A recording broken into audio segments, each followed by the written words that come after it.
Want to make a podcast? Spotify's got a platform that lets you make one super easily, then distribute it everywhere and even earn money, all in one place for free. It's called Spotify for Podcasters, and here's how it works. Spotify for Podcasters lets you record and edit podcasts right from your phone or computer, so no matter what your setup is like, you can start creating today. Then, you can distribute your podcast to Spotify and everywhere else podcasts are heard. Video podcasts are also available on Spotify. With Spotify for Podcasters, you can earn money in a variety of ways, including ads and podcast subscriptions. And best of all, it's totally free with no catch. Ever since I discovered Spotify for Podcasters, I feel like I've been having a lot more connection with my listeners through the Q&As and polls. I highly recommend you give it a try. Download the Spotify for Podcasters app or go to www.spotify.com/podcasters to get started.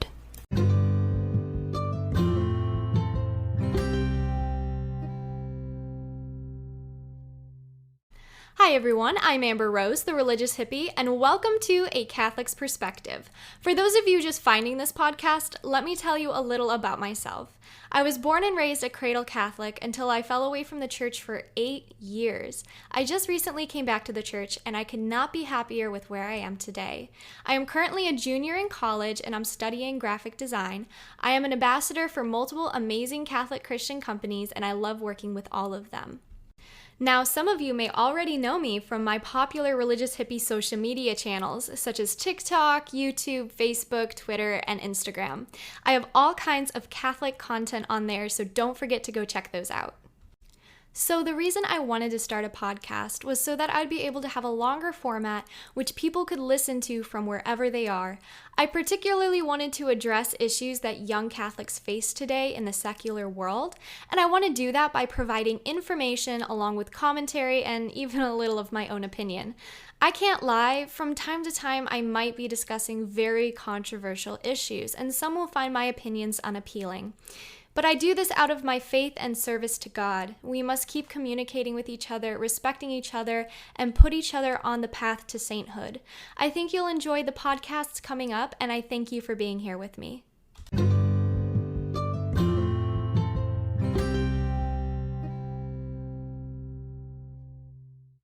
Hi, everyone, and welcome back to my podcast. Today I have my producer, Todd Fisher, with me. Welcome, Todd.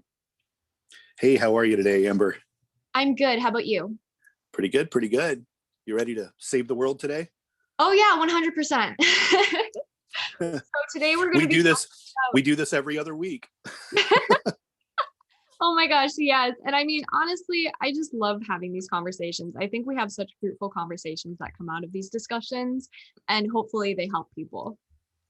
We actually have been talking for like an hour before we ever started recording this podcast.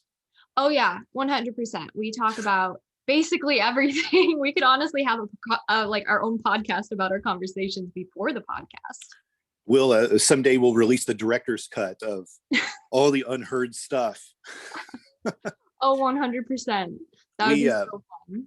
I guess we could probably tease this. This would probably work out, but we are going to start recording these on video pretty soon. Yes, I'm really excited for that. So then that way you guys will be able to hear on Spotify and Apple and other podcast areas, but you can also watch on YouTube, on my YouTube channel. Yeah, so that'll be exciting. I love seeing myself on video, so.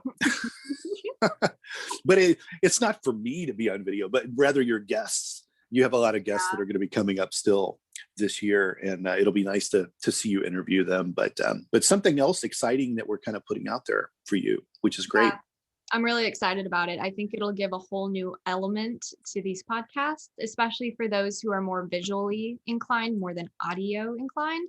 I can go either way depending on the podcast, but I know I always like having the option of the visual. So hopefully that'll help anyone who needs the visual representation.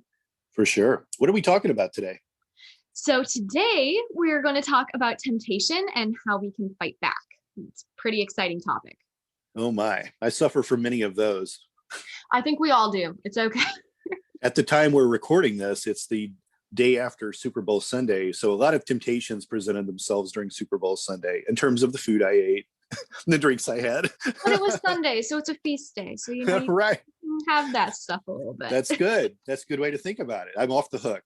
100%. I mean, I didn't watch the Super Bowl. I expected more memes to come out of the halftime show, but I haven't seen that many yet. Oh, there's a lot. There's a lot. There are? Probably my least favorite halftime show in a long time. But, Really? I just was Really well. hoping, maybe the weekend would have some special guests show up Was or, that who played the weekend? yeah. Okay, were those like creepy little like demon-eyed things behind him? Yeah. Yeah. What even was that? Like, I just saw one meme of that, and I was just like, I'm kind of glad I didn't watch it. Well, when it opened, they all kind of looked like C-3PO in the stands. And then later on, they all had like bandage faces. And it was just like the weirdest thing I've ever seen. And I know he wants to be like Prince. He wanted to give like a Prince level, you know, performance, which it really fell flat on. I know But Prince was weird, but I don't think Prince was that weird. yeah, A yeah, little bit. it was definitely an odd thing. And because it wasn't, I mean, a lot of it was just up on the stadium stands. It wasn't really out on the field until the end. So the whole thing was just really, but the whole Super Bowl was weird anyways because of COVID. Like everything was just a little off. So why shouldn't the halftime show also be a little off? Yeah, absolutely. I mean, honestly, though, with the halftime shows we've had the last like 3 or 4 years, I mean, what was it, the Red Hot Chili Peppers, but they didn't actually even play. It was just a recording. And then that whole thing what was it, 2 years ago with the stripper pole and I don't know. At this point, I'm not surprised. Well, there's not really a lot of like really, great bands that can show up anymore and do stuff. Like the mega performers are all kind of gone. So who would Yeah, you have up there? Like Michael Jackson's gone. That was a powerful show. And, what U2's been up there and arguably one of the best shows. It was the first Super Bowl after 9/11 they performed at. And they right. had a memorial that went on during it. Like it was really brilliant. And Rolling Stones have performed and a lot of big bands have performed, but like that era is over in music. So I I still don't feel know. like though, to an extent, even if you're a lesser known artist or just not that good, you can still come up with something better than demon-eyed C-3PO bandaged people. I know. It was all just very weird. There's been a lot of funny memes about it all. But I mean, even the Weeknd's only got like arguably 2 to 3 and a half hit songs. Mm, And his most popular is pretty much cannibalizing every 80s song ever made. So I believe it 100%. Super Bowl, it's kind of sucks. So that's nice. But this the um, whole all of 2020 needs to be like an asterisk year anyways for all sports because COVID affected everything so much. I gotta wonder what the results would have been like had it not been a COVID year. So yeah, honestly, I think we can all wonder, but I guess we'll never know. all of 2020 just needs to have an asterisk next to it anyways. Oh, you know 100%. Yeah. the year we want to go back and retroactively erase this year from our lives. It's like not having a 13th floor in an elevator. They don't put it in there for luck. You Yep. just move on to the 14th floor, but really you're on the 13th floor. That needs to be 2020. We just remove it from the calendar and everyone Yep. goes, hey, it goes from this to this. Why's this one gone? And oh Oh, yeah. yeah, that was At the this bad point, luck it's year. We're like doing away with that. 2020 was so bad. It's just like 2021 is just going to be 2020 but with bangs. Like that's just how it's going to go. That's right. That's a good way. That's a good way to think about it. Probably so. Great way Mental to start the breakdown. decade.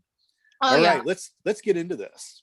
Yes, but with 2021 comes many temptations. So we will get into this podcast. So Let's do it. basically, I want to start off with you know, explaining what temptation is. So basically, temptation is something that everyone will go through and we continue to go through throughout our entire lifetime until our life on earth has ended. Temptation entices us to rebel against God. So it means to go against all sense, reason, and the 10 commandments of God, which is like a big deal. That is, you don't want to do that. So temptation, it can come in different ways, but all temptation can lead to grave sins if it's left unchecked, which I think is the biggest issue. And a good example of this would be, we know that the first temptation came from the devil, and the first humans to experience that temptation was Adam and Eve. Thanks, mom and dad. And because of their temptation, we now have original sin. Yeah, they didn't do a very good job of fighting back. And like inheriting original sin from them, we were also locked out of the Garden of Eden. So that wasn't very fun. I have a question about this. Yeah. I always find this form of biblical history really interesting, but people that are familiar with this early narrative of Adam and Eve and their kids, Cain and Abel. So Cain kills Abel out of jealousy. Was jealousy just a sin, or was that a temptation? Is an urge to kill a temptation? How would you define that? Yeah, I would say a sin is when you act on it. A temptation is when you think about something like, oh, I want to do this or I want to do that. But a sin is when you actually act on that temptation and you carry it out. So for Cain, he obviously had the temptation of jealousy. He was jealousy towards Abel. And because of that, instead of turning towards God and changing himself and the way that he did things, because, he wasn't very good at the things he didn't give God the proper sacrifices as Abel did. Instead of turning towards God and changing himself, he instead acted on his jealousy and killed his brother, which is obviously a big mortal sin. So I would classify jealousy definitely as a temptation. It can come in different ways. It can stem from vanity. It can stem from anger. It can stem from a lot of different areas, but acting on it would be a very grave sin. Yeah.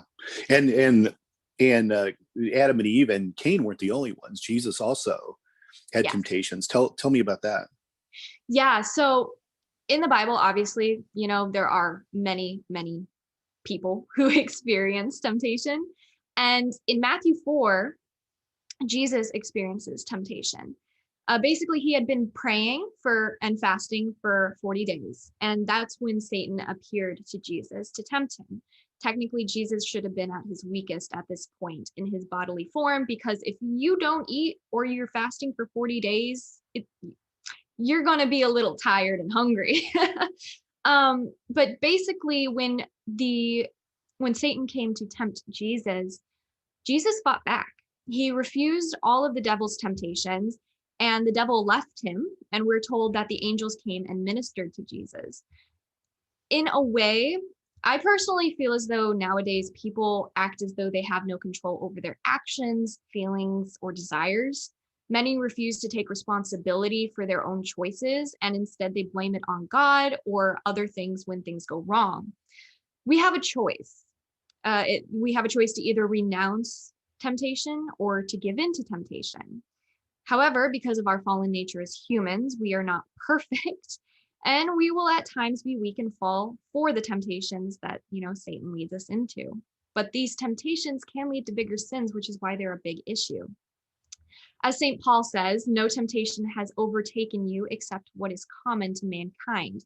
And God is faithful. He will not let you be tempted beyond what you can bear. But when you are tempted, he will also provide a way out so that you can endure it. God is with us during our temptations, and we must make that conscious effort and choice to follow him and not the temptations. So in those aspects, I have some tips that I personally use and I think would benefit all of you guys when it comes to temptation. So we're going to kind of pop into that a little bit. So the first tip I would like to share with you guys is to learn about the different types of temptation. This is the big one. Not a lot of people know what temptations are. These are the most common, but they are the most important to understand in order to defeat them. So the first one is money and greed. The second one is corrupt power. The third one is sexual immorality or lust. The fourth one is gossip and lies. The fifth one is to do harm to another. The sixth is pride. The seventh is envy. The eighth is anger. The ninth is gluttony, which is eating too much or overuse of social media, things of that nature. And the 10th is sloth. So laziness, procrastination, things of that nature. So I'm curious, I want to jump in for a second. So A lot of this sounds like seven deadly sins. Only there's 10 here. Yeah, there's a lot more, but those are the basics. Yeah, the basics. So I assume that a person that has these temptations is suffering from this temptation in a way. I'm trying to think of a way I would describe it. When you have temptations, I would assume you're suffering from a temptation, particularly if you act on it. What can I do to, if I suffer from any of these things? Like, what's the solution? How do you keep from doing it?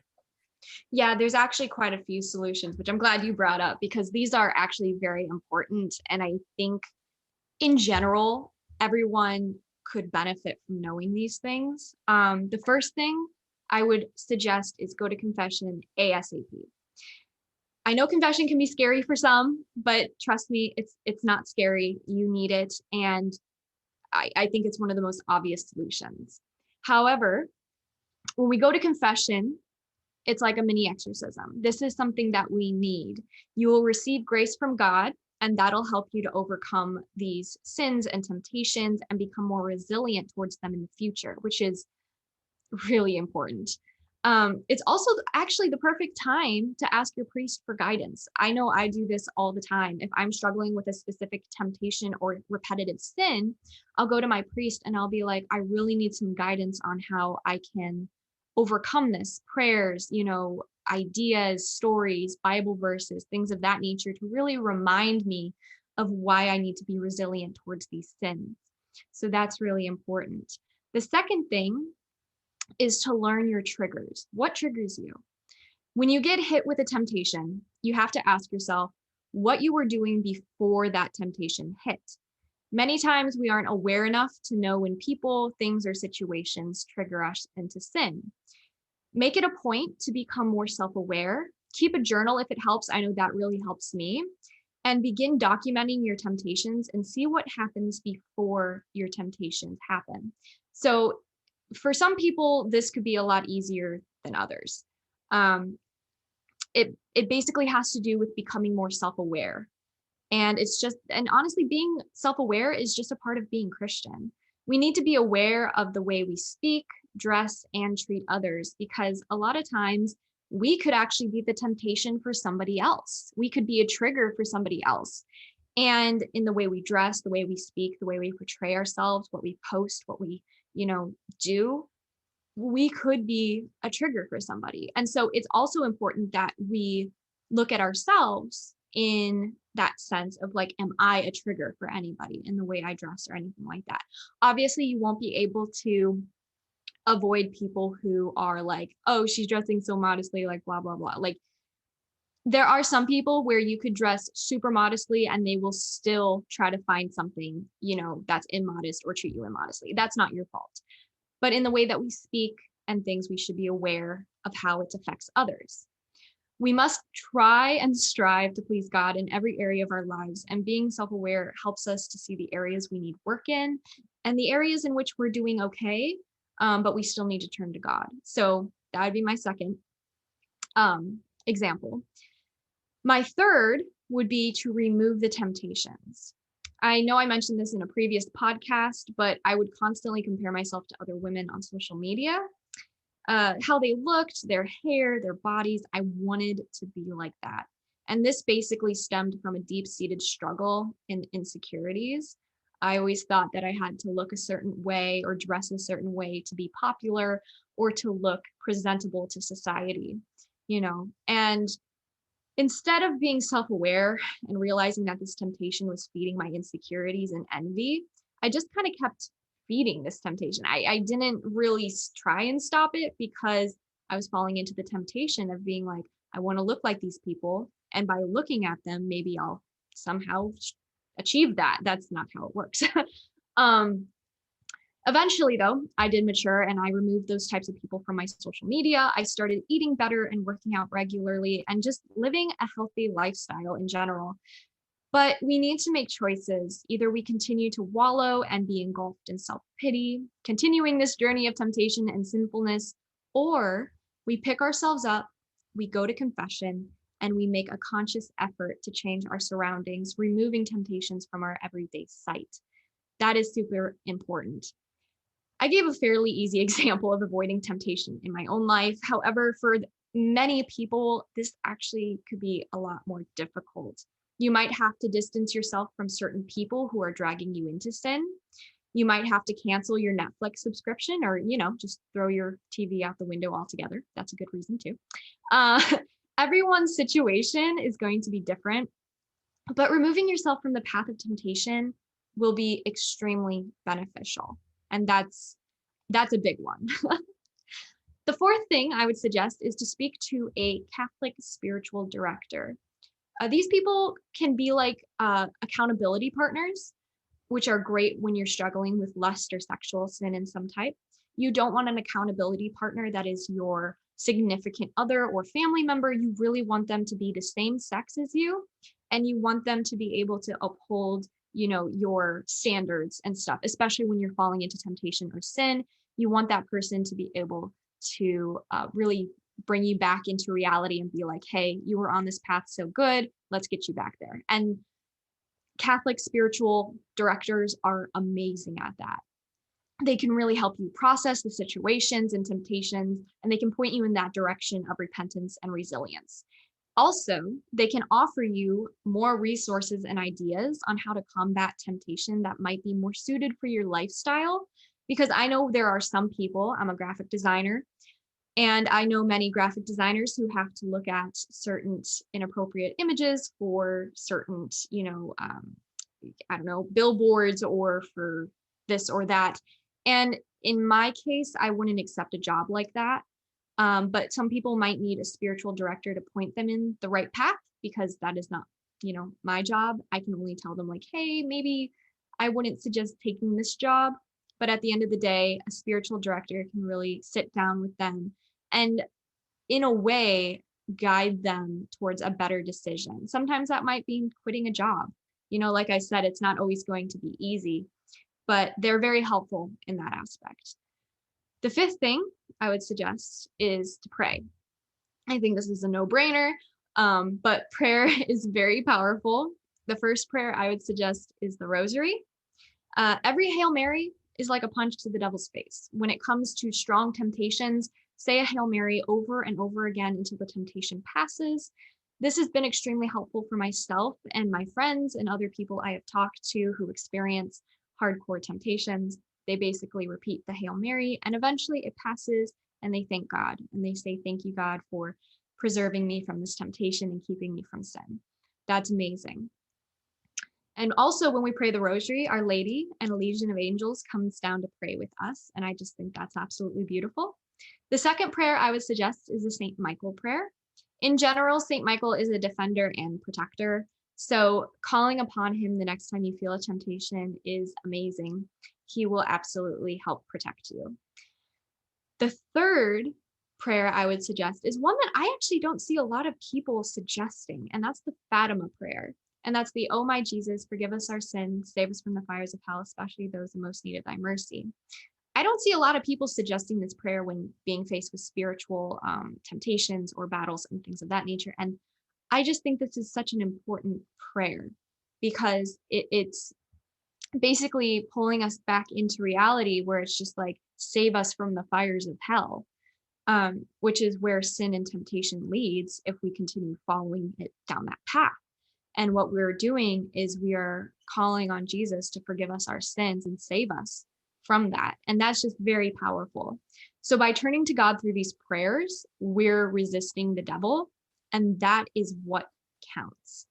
So those are basically my my little ideas for you guys if you guys are being faced with temptation. I hope these will help you guys. But in general, I would like to close with a verse from James 4:7.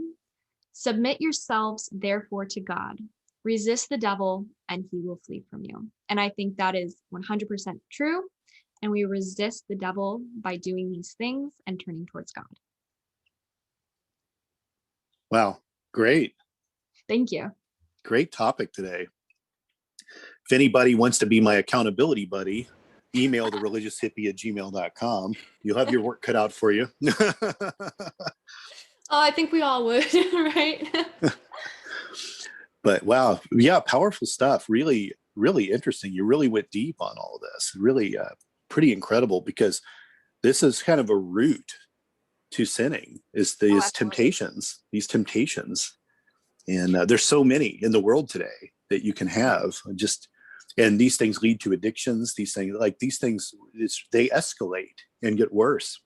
Yeah, absolutely. I think I knew, I knew of this one person who it started off as an addiction to tea, and then like an actual addiction to tea. Like, I didn't think you could be addicted to tea because it's not like addictive unless it has caffeine in it. But even then, some tea doesn't even have that much caffeine. And then it escalated to an actual addiction to coffee. So, like, they would literally take 5 shots of espresso every day. It was crazy. And then that progressed into alcoholism. And it was just very interesting to see these progressions and how one temptation, even though it was literally just tea, it escalated to this alcoholism, which I had never heard of before. And when they came to me and told me that, I was just like, it's amazing to see how the smallest temptation, even if it doesn't look like it's even the slightest bit dangerous, can lead into something even worse. It's very interesting. Well, what it is, so much of this is a psychological disorder. There's certainly, your body craves what it needs and it craves what it wants, but there's so much of it is psychological. So that's why you see, if you go to any kind of drug rehab and you see heroin users smoking like chimneys, smoking cigarettes, they're Mm-hmm. trading one addiction for another, because once you've kind of opened up that Pandora's box in your mind that you need something, Yeah. then you're creating kind of, in a way, like an obsessive compulsive disorder. So you go to the tea, you go to the tea, go to the tea, just like you would go to the light switch 3 times and flip it before you left the room. Right. That's what you're doing, is you're training your brain into these unhealthy habits. And And a that's lot of another. No, go oh, ahead. and a lot of times that's why you'll see drug and alcohol counselors not care if their patients smoking a lot or drinking a lot of coffee, because they've traded a much more terrible addiction for a lesser addiction, because they know really you'll probably never leave the addiction. People that quit smoking cigarettes a lot of times put on a lot of weight because they pick up a food habit Mm-hmm. afterward. And that's what it does, is you continue to trade one thing for another, for a long time, until you can psychologically get yourself right. Some people do that with a therapist. Some people do that in confession. They do that with God. They do that in prayer. But Right. it is terrible. And like you were saying, that how tea turned into alcoholism, many times there's other offshoots to this too, Yeah. in that, your marriage fails, things fall apart all around you. You run out of money, because maybe you have a gambling addiction, or you're at the bar all the time. Like, things can escalate, and it's like dominoes, and your life winds up unraveling. But Yeah. the original source was the temptation, you know? Absolutely. And one thing I didn't mention, but because I felt like it was kind of a no-brainer, but I think is really, really important, and I'm going to mention it now, is fasting. Catholic, abstination and fasting. That's one of the most important things when overcoming temptation. Because when you fast, you're putting your body in check and you're like, no, we're not going to have this thing because you want it. We don't need it. And so, in a way, you're gaining control over your bodily wants and your bodily needs. You might want that extra coffee, but you don't need it. So, you change it out for water. And by gaining that control over the flesh, you gain that control over these temptations and addictions. And, I'm not sure why I didn't really put it in my, list, but that is just something that I've talked about a lot in my YouTube. And I just think that's so important, is you have to gain control. You can't just go to therapy and then, pour your guts out to this person and then go home and do nothing about it, or be put on drugs that are just going to suppress your hunger or suppress your brain function or whatever. You actually have to make that decision to reject certain things that you want because it's not what you need. Right. Beautiful words. Thank you. I mean, I had, I love hot toddies. Like, especially when I'm like sick or have a stuffy nose, I absolutely love them. Um, but sometimes I just say no, I'm not going to have one. I might want one, but I'm not sick or I don't need it. Um, and it's not so much an addiction as it's just like, oh, I want one. It's just like, oh, I have a taste for one. Or even when I'm out with friends or something like, oh, I have a taste for a Pepsi or something, but I switch it out for an iced tea because I don't need it. And by gaining that control and telling my flesh no, I've really gained control even in the smallest areas of temptation. It's very interesting how they all kind of interconnect throughout my life. But specifically, when I think back on it, when I said no to something I wanted, maybe it was dessert or ice cream, this or that, I was also saying yes to God in the way of like, I am gaining control over my fleshly desires, if that makes sense. It does make sense. I'm really proud of you because this might be the first time we've recorded a podcast where I haven't seen a 32-ounce drink in front of you and a candy bar wrapper clinking in the background. So you're doing, yep. You're walking the walk right now. I always eat, always. It's funny, but a great podcast. We'll be back in 2 weeks, and everyone make sure to check out all of the Religious Hippie social media, which is vast and plentiful. Yes, I have very many social medias, so definitely go check that out. And thank you for being here, Todd. This was a fun episode. Yeah, for sure. And we'll be back to do it again in 2 weeks. Yes, I'm very excited. Good night, everyone. All right, I'll talk to you guys later. Bye, guys.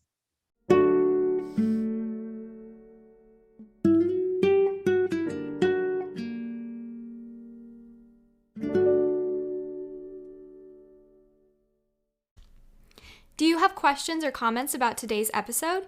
Email me at thereligioushippie@gmail.com or leave a voice message at anchor.fm/thereligioushippie. I'd love to hear your thoughts. Thanks for listening. Thank you for listening to A Catholic's Perspective with Amber Rose, the Religious Hippie. Please be sure and rate and review this podcast. This podcast is copyright. Any previously trademarked or copyright content is used by permission. Be sure to like and follow The Religious Hippie on Facebook, Twitter, YouTube, Instagram, and TikTok, or visit her official website at thereligioushippie.com. This podcast is produced by Todd Fisher and distributed by Metacortex Publishing. And be sure to visit metatomics.org to see our listings of other unique podcasts.